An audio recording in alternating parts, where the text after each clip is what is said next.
Hello everyone, Saif সেশনসে সবাইকে স্বাগত জানাচ্ছি। আশা করি সবাই ভালো আছেন। ইংলিশ লিটারেচারের প্লেলিস্টে আজকে আমরা যোগ করতে যাচ্ছি এডমন্ড স্পেন্সারকে নিয়ে একটি ছোট্ট লেসন। চলুন শুরু করি।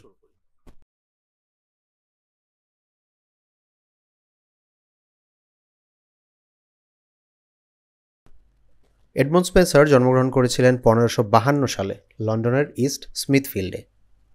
তাকে বলা হয় দ্য পোয়েট অফ পোয়েটস বা কবিদের কবি, কারণ তার পরবর্তীতে অনেক কবি তার লেখনীকে অনুসরণ করতেন। তাকে চাইল্ড অফ রেনেসান্স অ্যান্ড রিফরমেশনও বলা হয়। এছাড়াও divine master, prince of poet, court poet প্রভৃতিও এডমন্ড স্পেন্সারের উপাধি। এডমন্ড স্পেন্সার এক ধরনের সনেট সংকলন করেছিলেন যার নাম ছিল এমোরেটি। এই এমোরেটি সনেটে তিনি যে ছদ্মনাম ব্যবহার করেছিলেন সেটি ছিল ইমেরিটো। তার মানে এডমন্ড স্পেন্সার ইমেরিটো ছদ্মনামে লিখতেন। এবার চলুন দেখা যাক এডমন্ড স্পেন্সারের কিছু রাইটিংস। তার মহাকাব্য, যেটি তার মেজর ওয়ার্ক অফ লাইফ, সেটি the Faerie Queene, also known as Gloriana. এই ফেরি কুইন তিনি রচনা করেছিলেন রানী এলিজাবেথের রূপক বর্ণনা করতে গিয়ে। এছাড়া অন্যান্য পোয়েট্রির মধ্যে রয়েছে the Shepherd's Calendar, the Ruins of Time. এই শিফার্স ক্যালেন্ডার তিনি উৎসর্গ করেছিলেন স্যার ফিলিপ সিডনিকে।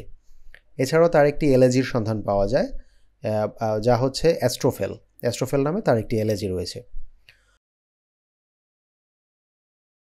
আরেক ধরনের রচনা তিনি করেছিলেন, সেটি হচ্ছে হাইমস। হাইমস হচ্ছে এক ধরনের স্তুতিমূলক বা দেবদেবীর স্তুতিমূলক এক ধরনের গান।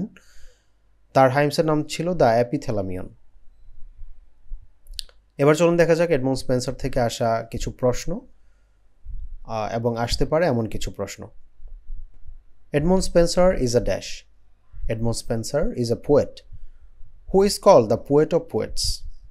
Edmund Spenser is called the poet of poets. The Fairy Queen is dash. Fairy Queen, এটি কি? Fairy Queen is an epic. Astrophel is dash. Astrophel is an elegy. What is the name of Spenser's sonnet sequence? তার যে sonnet sequence ছিল তার নাম ছিল Amoreti. What is the title of Spenser's major work? একটু আগে পড়লাম আমরা যে মেজর ওয়ার্ক তার জীবনে একটি ছিল, সেটি হচ্ছে দ্য ফেরি কুইন। এটি একটি এপিক। তো এডমন্ড স্পেন্সারের খুব বেশি রাইটিংস আসলে পাওয়া যায় না। তার ছোট্ট সাহিত্যকর্মের জীবনে আমরা যে সাহিত্যকর্মগুলি তার ছিল সেগুলি নিয়ে একটু কথা বললাম। দেখা হবে আপনাদের সাথে পরবর্তী ভিডিওতে ইংলিশ লিটারেচারের অন্য কোনো সাহিত্যিককে নিয়ে। সে পর্যন্ত ভালো থাকবেন, সুস্থ থাকবেন।